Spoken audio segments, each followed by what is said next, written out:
Om Namo Venkatesaya. Welcome back to our channel. నా వీడియోని చివరి వరకు చూసి దయచేసి లైక్ చేయండి. మీరు లైక్ చేయడం వల్ల ఈ వీడియోలు మరికొందరికి వెళ్తాయి కాబట్టి దయచేసి లైక్ చేయండి.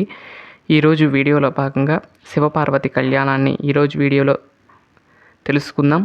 ఇది 1 సంవత్సరం క్రితం మేము చేసిందండి. ఆ వీడియోని మీకు మరొకసారి అందిద్దామని ఈ వీడియో తీయటం అనేది జరిగింది. చూస్తున్నారు కదా, స్వామి అమ్మవారిని పెళ్లి కుమారుడు పెళ్లి కుమార్తెగా అలంకరించి వేదిక మీద వేయించేపు చేశాము. ఆ తర్వాత గణపతి పూజతో ప్రారంభమైన ఈ కళ్యాణోత్సవాలు, అలాగే పుణ్యాహవచనం, ఆ తర్వాత కంకణ ధారణకు అమ్మవారు అయ్యవారు సిద్ధమయ్యారు. చూశారు కదా, కంకణాలకు పూజ కార్యక్రమం జరిగింది.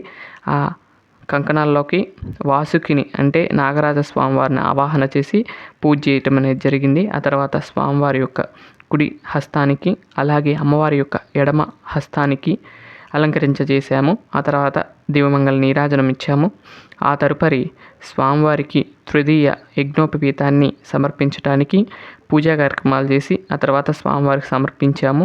ఆ తర్వాత స్వామి అమ్మవార్లకు నూతన వస్త్రాలు సమర్పించిన తర్వాత అమ్మవారిని స్వామివారికి ఇచ్చి కన్యాదానం చేస్తున్నాము.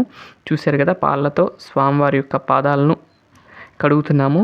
అలాగే ఆ తర్వాత స్వామివారి యొక్క విగ్రహానికి ఉన్న పాదాలకు కూడా కడిగాము. ఈ విధంగా స్వామివారి యొక్క కన్యాదానం అయితే పూర్తయింది.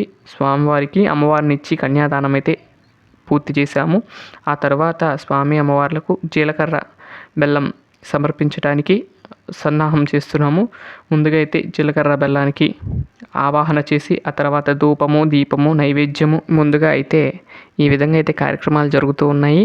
స్వామివారికి ముందుగా చూస్తున్నారు కదా, అమ్మవారు తన చేతులతో తీసుకుని స్వామివారి యొక్క శిరస్సు మీద ధరింపజేశారు. ఆ తర్వాత స్వామివారు అమ్మవారి శిరస్సున ధరింపజేసిన తర్వాత జీలకర్ర బెల్లం కార్యక్రమం అనేది పూర్తయింది. ఆ తర్వాత అమ్మవారి యొక్క మంగళసూత్రాలైనటువంటి మంగళసూత్రాలకు ఆ దేవతలను ఆవాహన చేసి ఆ తర్వాత కుంకుమార్చన చేసి ఆ తర్వాత అమ్మవారి యొక్క కంఠమున అలంకరించబోతున్నాము. ముందుగా అయితే పూజ జరుగుతుంది. చూడండి, చూస్తున్నారు కదా, కుంకుమార్చన జరిగింది. ఆ తర్వాత పుష్పం అలంకరించాము. ఆ తర్వాత దీపము ధూపము నైవేద్యం సమర్పించిన తర్వాత అమ్మవారి యొక్క కంఠసీమన అలంకరింపటానికి సిద్ధం చేస్తున్నామండి. ఈ కళ్యాణోత్సవం ప్రతి సంవత్సరం చేస్తూ ఉంటాము. శివరాత్రి రోజు చూశారు కదా, స్వామివారి యొక్క కంఠమున అలంకరించారు. చూస్తున్నారు కదా, ఈ విధంగా అయితే మంగళసూత్ర ధారణ అయితే కంప్లీట్ అయింది. ఆ తర్వాత అక్షరోపణ తరంబ్రాల కార్యక్రమం జరుగుతుంది.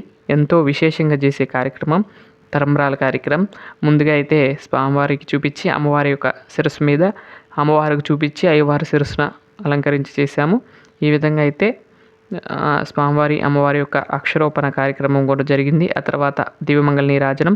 ఇదండి ఈరోజు వీడియో. ఓం నమో వెంకటేశ్.